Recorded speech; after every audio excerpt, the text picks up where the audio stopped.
Los avances en lo que son los combustibles, la energía, los fertilizantes, los alimentos, encendió la más reciente protesta social en distintos puntos de Perú y también en parte de distintos sectores del país, incluso en la región de Junín, que es un importante punto de producción agrícola y de lácteos del Perú, a cuya capital llegaron hace apenas unos días autoridades del gobierno para firmar compromisos de alivio fiscal y otras medidas que apoyen a los ciudadanos. Pero Perú no es el único país que está desafiado por este entorno de precios más elevados. ¿Qué hace sí distinto al caso peruano? Nos explicó Carlos Oliva, exministro de Economía y Finanzas, hoy presidente del Consejo Fiscal y vicepresidente del Banco Central. Yo creo que hay un margen relativo. A pesar del gran esfuerzo fiscal que se hizo durante la pandemia, la situación fiscal yo creo que sigue siendo relativamente fuerte, ¿no? Producto pues de 30 años de una política fiscal bastante prudente. Entonces tenemos cierto espacio fiscal, creemos que el gobierno puede dar algunos subsidios. La idea es que los dé de una manera eficiente, es decir, que sean subsidios focalizados y que no sean subsidios ciegos, ¿no? Si es un subsidio, por ejemplo, para bajar el precio de la gasolina, eso favorece a todo el mundo, ¿no? Digamos, al pobre y al rico, ¿no? La idea es que los subsidios, dado que digamos, los recursos son escasos, sean bastante focalizados. Pero de que hay espacio, hay espacio. ¿Algo tendría que hacer en este momento el Banco Central también del Perú para apoyar? El banco está actuando de una manera que creo que es la adecuada, subiendo la tasa de interés de referencia para frenar las expectativas, ¿no? Lamentablemente las expectativas de inflación están creciendo mes a mes y no necesariamente por políticas explícitas del gobierno, sino por la situación internacional, ¿no? Todo el mundo está pensando cada vez más de que la inflación va a ser relativamente alta, al menos con respecto a lo que hemos vivido siempre en el Perú, ¿no? Nosotros tenemos una banda de inflación entre 1 y 3%. Actualmente la inflación ya está bordeando el 7%. ¿No? Entonces, eso hace que las expectativas de inflación en estos momentos estén más o menos alrededor del 4,5%, lo cual es bastante alto. Entonces, para frenar eso, el Banco Central está actuando de una manera adecuada. Este jueves vamos a decidir sobre un eventual aumento mayor todavía a la tasa de interés, pero creo que por ese lado, digamos, no hay mucho problema. El tema es que cuando una inflación es importada, como es el caso, por factores exógenos a la política del Perú, es muy difícil tratar de controlarla. Si estuviera en sus manos, ¿podría apuntarnos a 5 medidas urgentes que aliviarían la presión social que deben tomarse ya, para ser específico?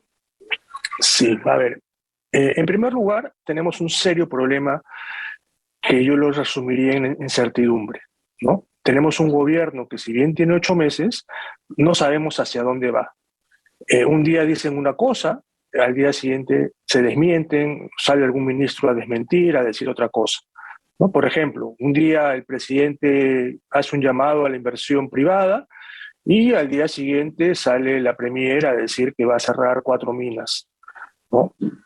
O sale otro premier a decir que va a nacionalizar el gas, ¿no? Entonces, así la verdad es que es muy difícil avanzar. Entonces, la primera recomendación sería, pues, tener una visión conjunta de gabinete y obviamente que sea una visión pro inversión, ¿no? Que sea una visión que genere, que genere buenas expectativas y que genere empleo, ¿no? Las expectativas están en su peor momento. Es la primera vez desde que se miden las expectativas en el Banco Central que tenemos 12 meses consecutivos en el plano pesimista.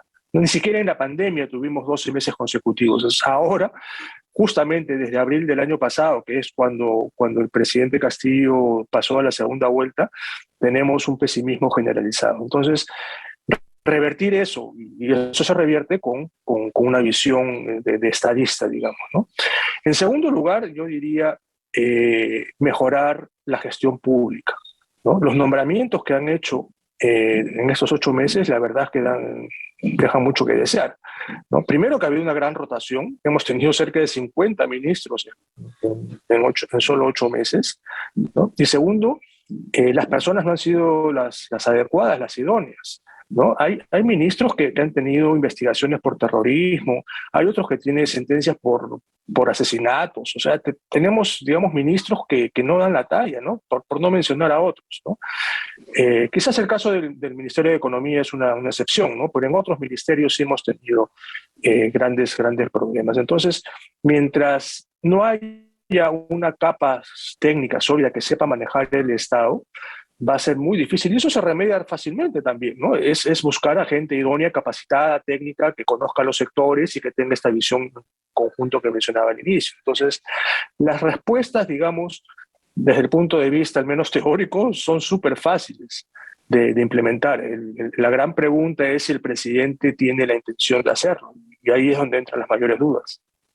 Por último, me parece que es un tema no menos importante, el factor que representa la economía informal, las actividades ilegales como fuente de presión política o de inestabilidad en este momento. ¿Cómo la dimensionan? Incluso en los análisis macro o también de economía política y de medidas que tiene que activar la autoridad.